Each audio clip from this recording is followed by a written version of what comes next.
Hello friends, today our topic is the Bayes theorem of probability.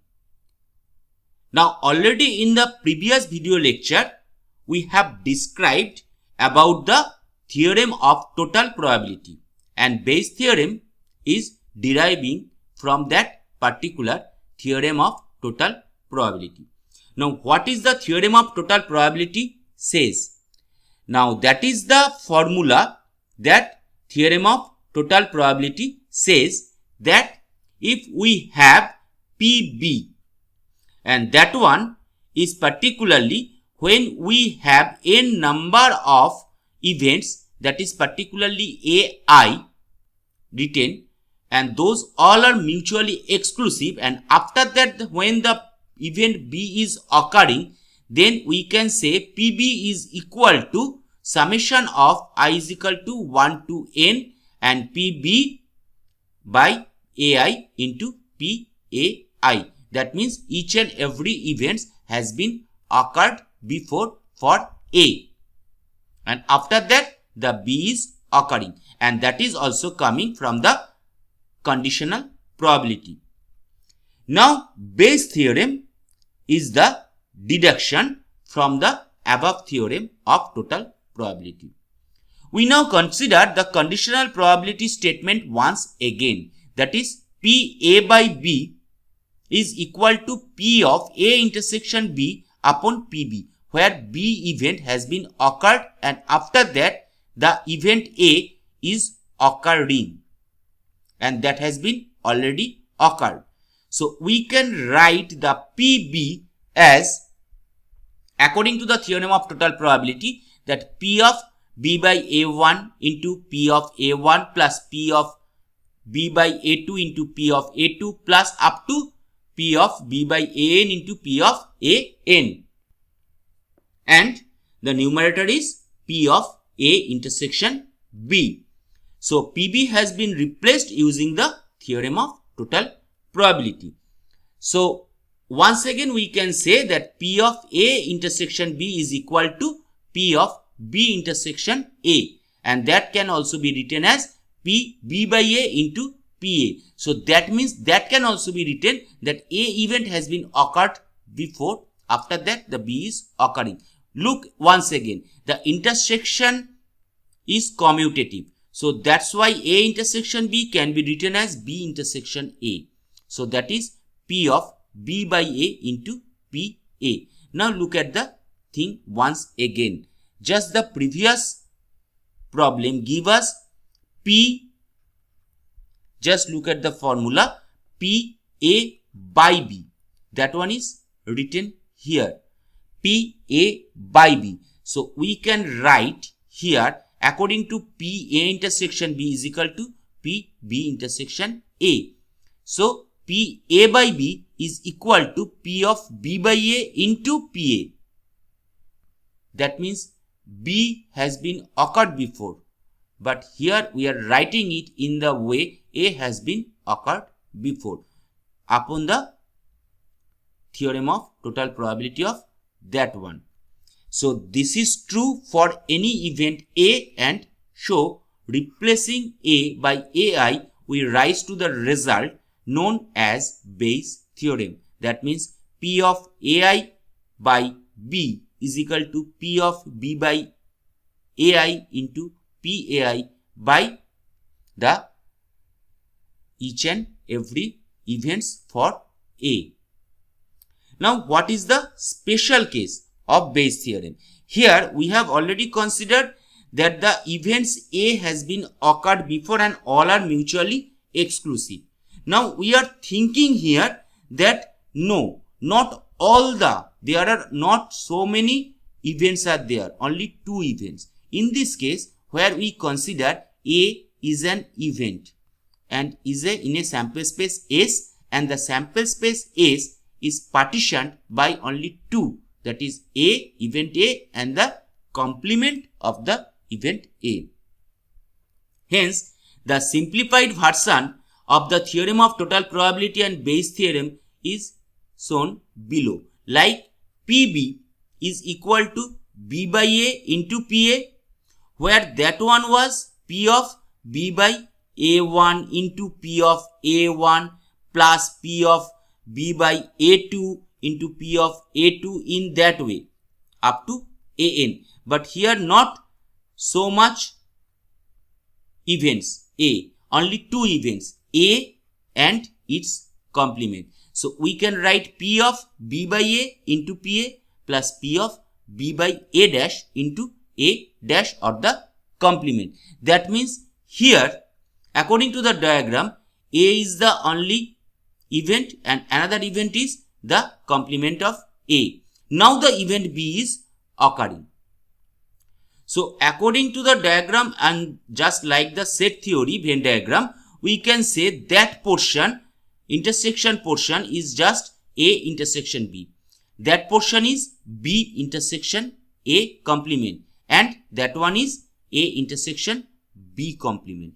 So it is easy to see that the event B consists of the union of two events, that is B is complement of that one is the part, one part of B and another part of B is that one.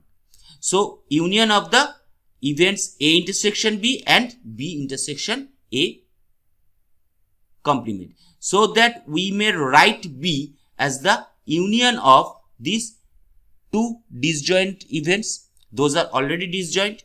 So we have B is equal to A intersection B union B intersection A complement. Since the events are disjoint, that means those are mutually exclusive.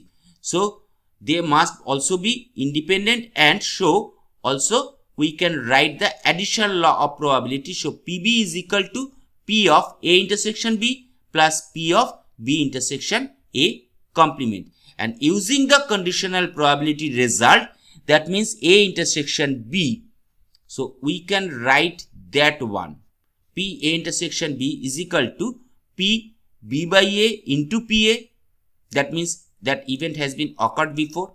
Also A complement has been occurred before. So P A intersection B is equal to P of B by A into PA plus B intersection A complement. That one is P B by A dash into P of A dash. And always we have to remember the event A has been occurred and event B is occurring. So that is our the Bayes theorem special case. So in that case, whatever we can write that P of A by B is equal to P of B by A into PA upon P of B by A into PA plus P of B by A complement into P of A complement. So how we can use the Bayes theorem in the problem? Let's check the problem statement. At any certain university, 4% of men are over 6 feet tall and 1% of women are over 6 feet tall. The total student population is divided in the ratio 3:2 in favor of women. If a student is selected at random from among all those over 6 feet tall, what is the probability that the student is a woman? So let's check what has been given according to the problem. Let us define the two events for M and F. That means M is the student is a male and F student is female. And M and F partition of the sample space of the students, and those are mutually exclusive. And T, another event, student is over 6 feet tall. So according to the statement, the total student population is divided in the ratio 3:2 in favor of women. So if we want to find out the PM, the probability of men, that means 2 by 5 because it is in favor of women. So that is P of F is equal to 3 by 5.